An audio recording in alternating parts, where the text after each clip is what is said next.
You want to really have nothing in your name and control as much as you possibly can.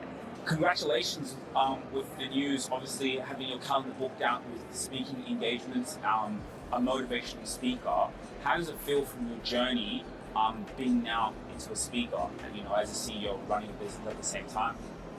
Well, it's quite exciting, to be honest. Like, just, seeing everything unfold, going from, the initial stage of going, I think I want to really get into the limelight of, speaking to people in terms of how they can go about, improving themselves, improving their business, and from fast track from then to now, having the opportunity to get to speak on multiple stages, having the opportunity to get, the privilege to be booked out in advance, it's just a testament to show that, there is a quite massive demand for what we're doing.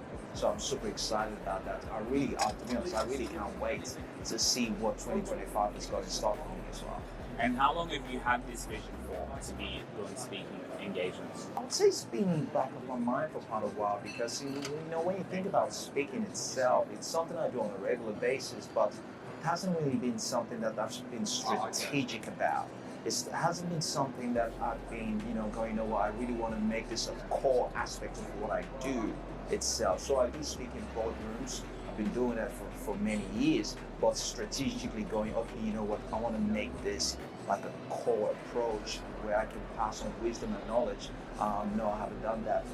I haven't taken that approach for a while. So yeah, I'm quite excited to see how things are well structured now and how things are panning out. And I think 2025 is just going to be so much fun. Well, how does it feel when you go out and speak on these stages? What goes through your mind? I think for me, it's most people tend to say, they get a little bit nervous, but not really for me. I think I get quite excited knowing that I'm going to get on stage, knowing that I get the opportunity to be able to impact a large audience. I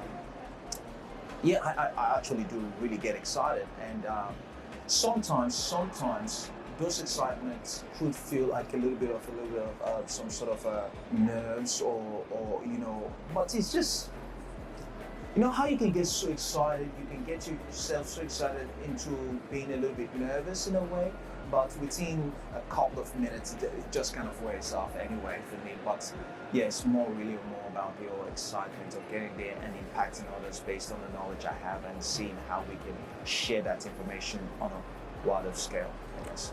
So like if someone is booking you for an event, what are you going to bring to them? Like what do we expect from colleagues? Energy. You're getting so much energy. You're getting insights in terms of things that you could do to take yourself from A to B. If it's either, when we're talking, what I'm really big on is generational wealth, on how you can pass on generational wealth, but not just only generational wealth, we're also talking about generational wellness and generational well-being as well. So it's not just passing on asset, but we're also talking about passing on good generational habits, generational trade, educating the next generation. I'm quite big on that, and not only just educating the next generation or passing on wealth to the next generation, but also how do you protect your assets? How do you minimize your one of your largest big expenses? What are some of the tricks you can do to minimize tax that you're paying?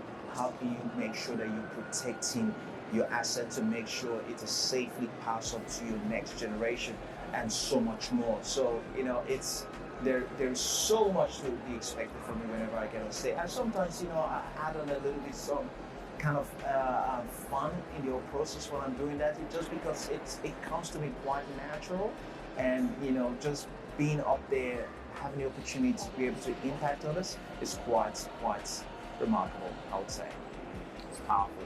So, let's go into that, what you said when it comes to protecting wealth, right? So, even we've had requests for you to come in and do workshops in companies, right? Workshops where people can learn these type of things. What about when it comes to entrepreneurs?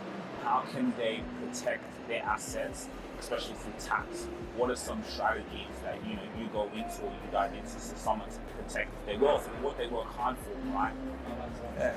So it would vary for different people too as well in terms of how that kind of protection will go in place. Some people, depend on what sort of asset they have, if they have not or they don't have any, you can have things like insurance in place to protect you and your loved one if anything is to happen to the key person. Just like when you're talking about the key person in the business, if something is to happen to the director, do they have a key person insurance in place that that insurance will kick in and get someone in place there to keep the business going? Same thing from a family standpoint too as well. Do you have some sort of insurance in place that if the money making machine, in most cases typically dad, but in this it could also be mom, and if anything's happened to mom or dad, how can the business, how can the family keep going? So that's one aspect, having a good structure of family will in place to make sure to determine what happens when I do depart from this earth. As we all know, we are all visiting this earth. We are all going to depart this earth one day. And also little things like having the right for structure in place to protect your asset from vultures that are trying to take things away from you, because as we all know, you really want to minimize the amount of things that's in your personal name, and have control over things that are outside of you. So basically what I mean is you want to really have nothing in your name and control as much as you possibly can. That's the ideal goal.